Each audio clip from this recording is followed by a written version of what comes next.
This is a classic case of buying a cheap body kit. But again, this cheap body kit was bought for a really expensive car, which doesn't make no sense, but it's just terrible.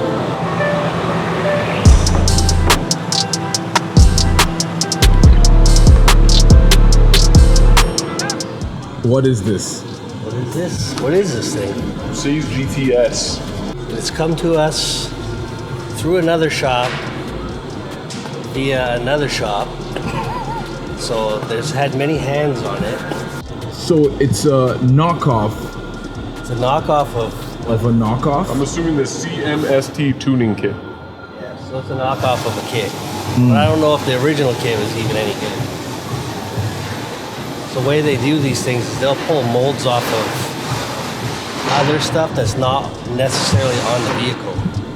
So however it's sitting, they just pull a mold and it just transfers into, and if you don't build a good quality mold that can take all the thermal cycling, by like the third or fourth kit that comes out of it, it just starts to grow and shrink and deform and get blown out looking. And that's kind of what we have here.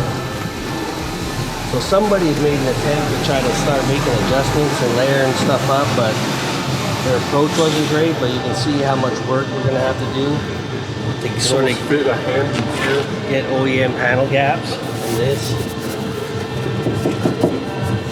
So it's going to take a lot of work. There's not going to be any savings in this kit by the time they're done. I would say if anything, this is probably going to cost them as much or more as buying a real kit. It's crazy.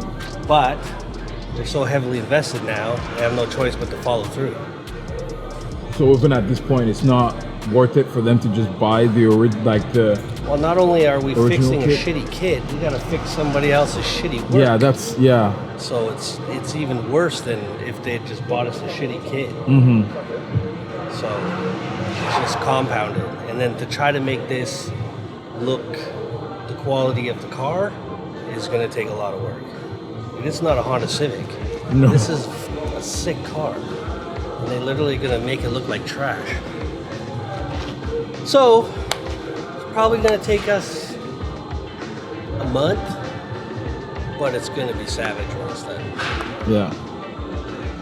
Because this thing also has some modifications. Like I think the guy said it has like 800 horsepower or I think something. it's got 800 horsepower. It's got a bunch of engine mods, tuning it, and yeah, now we just gotta make it look the part. But this is not uncommon for this quality of kit, and yeah, it's gonna take a lot of work to make it look nice. So in this case, it's just best to just start off with, if the car is this expensive, just buy the actual original, legit kit. Proper kit, you're gonna be way ahead of the game. Like way ahead of the game. Because the cost of the original kit's probably, I don't know about this particular kit, but I can, based on the number that I was given, they're already like 15 grand behind having bought the proper kit for the car. And then now they gotta pay me to correct everything that somebody else has done, plus fix the kit. Because the way they approach the repairs on this is, I don't think they're super familiar with working with composites. So it's gonna take a bit. Because is this a full carbon kit or no? No, this is like a carbon overlaid over top fiberglass. So, and it's pretty wavy and small, so it's shrunk. So generally when you make a mold, I think there's like 8% shrinkage.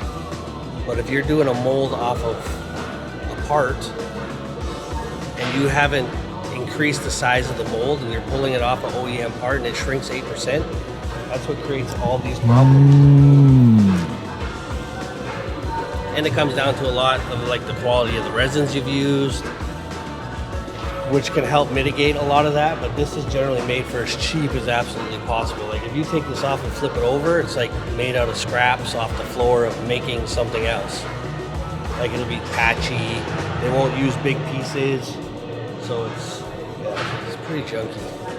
It's disappointing. So when I'm like ranting on the internet about this kind of stuff, this is why. Yeah. But we see a lot of it. Before we dive further into this thing, let's take a few steps back to look at what this thing was like when it came, before we took off all the tape from the body kit and got it on the car.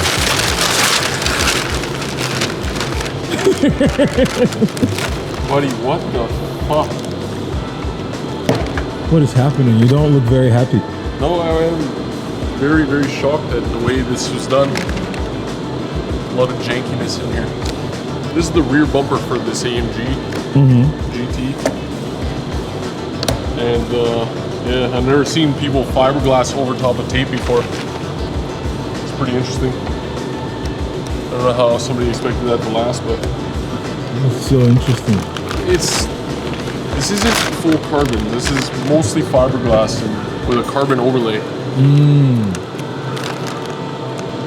And so was it just the mounting brackets or flanges that they were fiberglassing on? It's not uncommon for any aftermarket body kit, especially on a high-end car like this, where you have to refine all the fitment. And you know, it takes a lot of time, a lot of effort. How we did like on the Miles Works car and Tim Slant Nose and things like that. But when when you're fabricating with fiberglass, there's like specific procedures and stuff you need to follow. At a minimum, you know, you'd never fiberglass over top of tape. Yeah.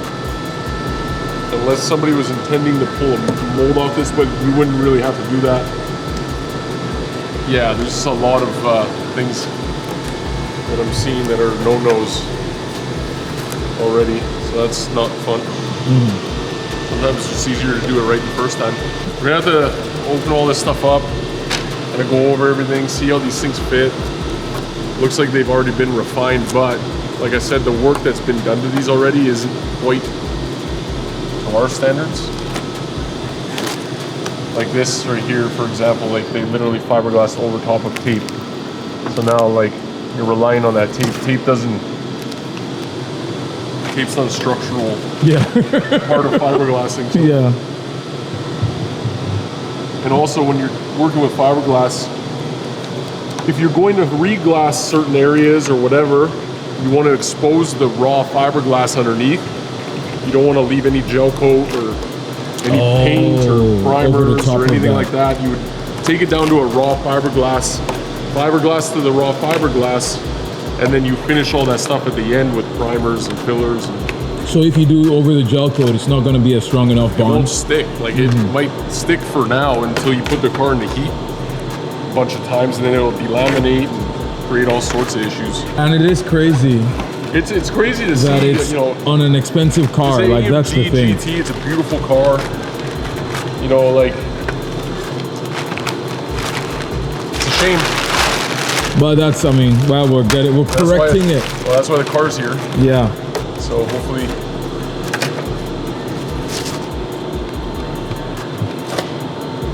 Fun. Yeah, look at this. Yeah, that's crazy. That's like a what is thick. This? Yeah. Yeah, and like they didn't even do the same thing on the other side. I don't know what the intentions were here, man. This kit's gonna need a lot of refinement. And a lot of redoing. Fun, man, fun. I've seen a lot of points of failure in some of these modifications that someone's made.